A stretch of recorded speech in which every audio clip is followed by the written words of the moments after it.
भारत के प्रधान न्यायाधीश भूषण गवई इन दिनों अमरावती जिले के दौरे पर है। दारापुर गांव में आज आयोजित पारिवारिक सत्कार समारोह में उन्होंने एक अहम बयान दिया।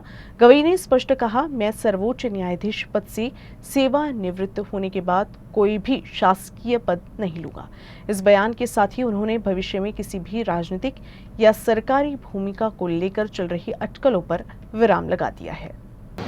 मुक्त होऊ इच्छित नाही, कारण की अजून जेवढे काही वर्ष राहिले असतील त्या वर्षांमध्ये अजून जास्त काळ मी दारापूरला आपल्या सर्वांसोबत जास्तीत जास्त वेळ, कारण मी ठरवलं आहे की रिटायरमेंटच्या नंतर मी कुठलेही शासकीय पद स्वीकारणार नाही आहे, कुठलीही पोस्ट रिटायरमेंट.